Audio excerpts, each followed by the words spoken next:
Chapter 18. The mission is in the name.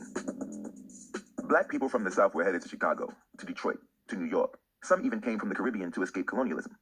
A Jamaican man, Marcus Garvey, was one of them. He'd come to America to raise money for a school in Jamaica, and the first thing he did once he arrived in New York in 1916 was visit the NAACP office. The NAACP was started by two men who had written books about the anti-slavery activist John Brown.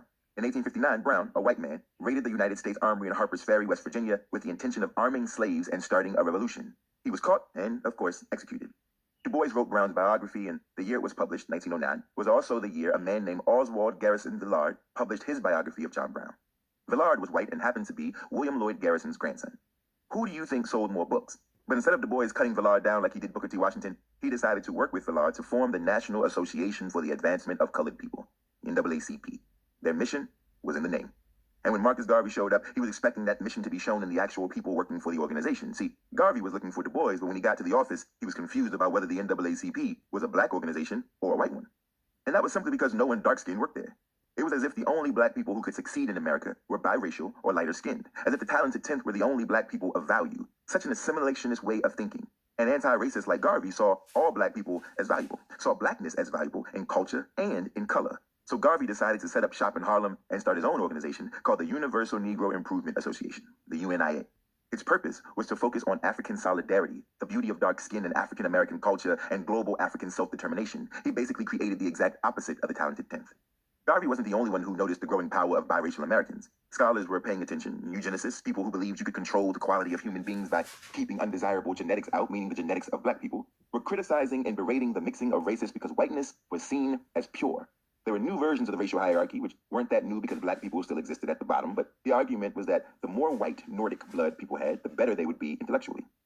Listen, I could give you more of their lines, but I've said this a million times by now. They were arguing what they'd been arguing, that black people were born to be less than, and that the mixing with whites gave them a leg up because then they weren't all the way black. This would tie in with the creation of IQ tests and standardized tests, all skewed to justify the dumb black, and the ones that did well must have had some white in them. Yada, yada, yada. Yet in the midst of the Great War, black men were good enough to fight, smart enough to be tactical, motivated enough to run, roll, shoot, and save, of course. Du Bois went over to Paris after the war ended to document the stories of black soldiers for the Crisis, the newspaper he'd started. The stories he was told and that he documented were ones of black heroes. But when the white officers came back to the States to tell their versions of the stories, the black heroes had become black nothings. More important, black soldiers had been treated relatively well in France, and the president at the time, Woodrow Wilson, feared that being treated decently overseas would embolden black soldiers, make them too big for their britches, make them expect fair treatment at home, the home for which they just risked their lives. Let that sink in. The home for which they bled for, killed for. This was the final gust of wind. Not really the final, but he was getting there. On Du Bois's tiptoe tightrope walk of racism. His past critiques of anti-racists, spinning them into imaginary hate mongers, had finally come back to bite him. He'd spent so many years trying to convince black people to mold themselves into a version of white people. He spent so much time trying to learn, speak, dress, and impress racism away. He tried to provide white Americans with the scientific facts of racial disparities, believing reason could kill racism as if reason had birthed it. He had even spent energy ridiculing leaders like Ida B. Wells Barnett for passionately calling on black people to fight. But every year, as the failures for freedom piled up, Du Bois's urgings for black people to protest and fight became stronger. Du Bois, the king of assimilation, began calling out white men's twisting of words. It was time for a new Negro, he preached, one that would no longer sit quietly waiting to assimilate. And in 1919, when many of those soldiers came home from war, they came home as new Negroes. Unfortunately, new Negroes were met by old whites. Violence. The normal racist ideas weren't working on black people, so racists had to go above and beyond. The summer of 1919 was the bloodiest summer since Reconstruction. So much so, it was named Red Summer. Du Bois responded to Red Summer with a collection of essays arguing many things about black people being people, but one of the most revolutionary things he did in the collection was honor black women.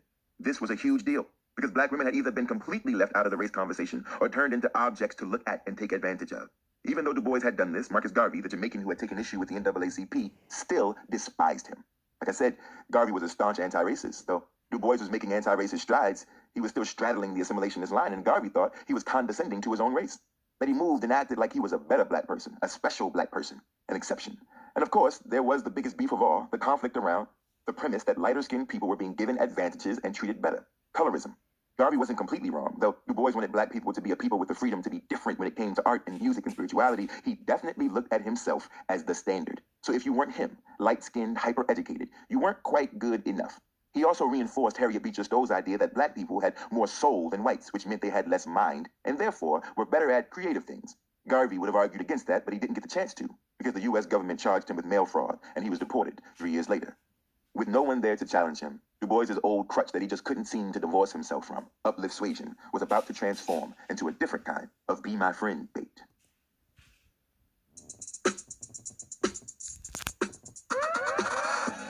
Chapter 19. Can't sing and dance and write it away. Du Bois had now become the older guy hanging around all the young artists up in Harlem. On March 21st, 1924, he'd gone to a club to see a bunch of young poets and novelists who were supporters of his. This event is where he'd meet many of the young black artists who would form what's now known as the Harlem Renaissance, and Du Bois wanted to make sure they used their art to advance black people by getting white people to respect them. It was a new form of uplift suasion, media suasion, which basically just means using media, in this case art, to woo whites. But not everyone was kissing Du Bois' assimilationist feet. There was a resistant group of artists that emerged in 1926 who called themselves the Niggerati. They believed they should be able to make whatever they wanted to express themselves as whole humans without worrying about white acceptance. One of the Niggerati's most prominent poets was Langston Hughes, who declared that if a black artist leaned toward whiteness, his art wouldn't truly be his own. That it was okay to be a black artist without having to feel insecurity or shame. They wanted to function the same way as the blues women like Ma Rainey and Bessie Smith, who sang about pain and sex and whatever else they wanted to, even if the images of blackness weren't always positive. W.E.B. Du Bois and his supporters of uplift suasion and media suasion had a hard time accepting any narrative of black people being less than perfect, less than dignified. But the Niggerati were arguing that if black people couldn't be shown as imperfect, they couldn't be shown as human. And that was racist. It would be up to black artists to show themselves, to write and paint and dance and sculpt their humanity, whether white people liked it or not, whether white people saw them as human or not. And they didn't see them as human. Instead, black people were symbols, animals, and ideas to be feared. As a matter of fact, in 1929, 3 years after the formation of the Niggerati, Claude G. Bowers, an editor for the New York Post, confirmed this in a book he wrote called The Tragic Era, The Revolution After Lincoln. Lincoln? Lincoln? Abraham Lincoln had been dead for more than 60 years, but Reconstruction, if spun correctly, could be used as a way to play upon the hatred of racist white people. This was a way Bowers could tap back into the old days, drum up that old hateful feeling, rev the engine of racism, which, by the way, was still just as alive and consistent, which is why anti-racist artists like the Niggerati found it silly to play into white comfort. Bowers was angry about the fact that Herbert Hoover, a Republican, swept the election in 1928, remember the switcheroo, snatching several southern states. The tragic era was meant to remind Democrats, Southerners, and racists that innocent white people were tortured by black Republicans during Reconstruction. It's almost laughable, almost, but it charged up racists and even sparked a re-release of the racist classic Birth of a Nation. The argument of the savage, inferior black person rides again. It's getting exhausting, right? And this time, Du Bois, who'd been slowly inching toward anti-racism, decided to respond to the Bowers book. Du Bois wrote and published what he thought was his best work, Black Reconstruction in America, 1860 to 1880. In it, he debunked all of Bowers' arguments and described how, if anything, Reconstruction was stifled by white racist elites who created more white privileges for poor white people as long as they stood shoulder to shoulder on the necks of black people. Whiteness first. Always whiteness first. It was 1933. Du Bois' life as an assimilationist had finally started to vaporize. He just wanted black people to be self-sufficient, to be black, and for that to be enough.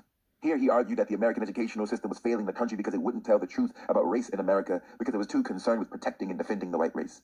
Ultimately, he was arguing what he'd been arguing in various different ways, and what Frederick Douglass, Sojourner Truth, Booker T. Washington, Ida B. Wells Barnett, Marcus Garvey, and many others before him had argued ad nauseum, that black people were human, despite uplift suasion, despite media suasion, despite the fact that the NAACP was under new leadership, Walter White, who had decided to lean more into uplift suasion. White wanted to transform the NAACP into an organization of refined folks like himself whose mission was to go before courts and politicians to persuade the white judges and legislators to end racial discrimination. But in 1933, Du Bois wanted nothing to do with this method. He had finally turned away from assimilationism. He had finally turned toward anti-racism. So he took off from the NAACP, escaping the madness and bureaucracy, and headed down to Atlanta University to teach. He'd taken up a new school of thought. Inspired by Karl Marx, Du Bois broke ground on a new idea, anti-racist socialism. He used this idea to move further into anti-racism, even critiquing black colleges for having white-centered curriculums or for having white teachers teaching Negro studies in black schools. The reason he turned such a sharp corner was, perhaps, because the country had entered into the Great Depression. No one had money. But it's one thing to have no money. It's another thing to have no money and no freedom. So black people were experiencing a kind of double depression. And even though the sitting president, Franklin D. Roosevelt, a Democrat, had developed an initiative called the New Deal, a flurry of government relief programs and job programs to keep people afloat, black people needed their own new deal to keep them safe from the old deal, which was the racist deal, which was no deal at all. Note, this was the start of the shift where the Democratic and Republican parties started transforming into the ones we have today. It's not that the New Deal didn't help black people at all. It did, just not enough and not at the same rate as it helped white people. And while poor black people were trying to build their own systems and as elite black people were uncomfortable and pushing back against Du Bois, he published an article that would rock everyone. It was 1934. The piece was called Segregation. Du Bois sided with his former rival, Marcus Garvey, stating that there is a place, maybe even an importance, to a voluntary, non-discriminatory separation. Basically, Du Bois was arguing for black safe spaces, spaces that would resist and fight against the media storm of racist ideas that came year after year. From the stereotype that black people were sexually immoral or hypersexual, or that black households were absent of fathers and that this family dynamic made them inferior, or that skin tone and hair texture were connected to beauty and intelligence, Du Bois, without the support of his partners at the NAACP, the assimilationists who were once in line with him, wanted to combat it all.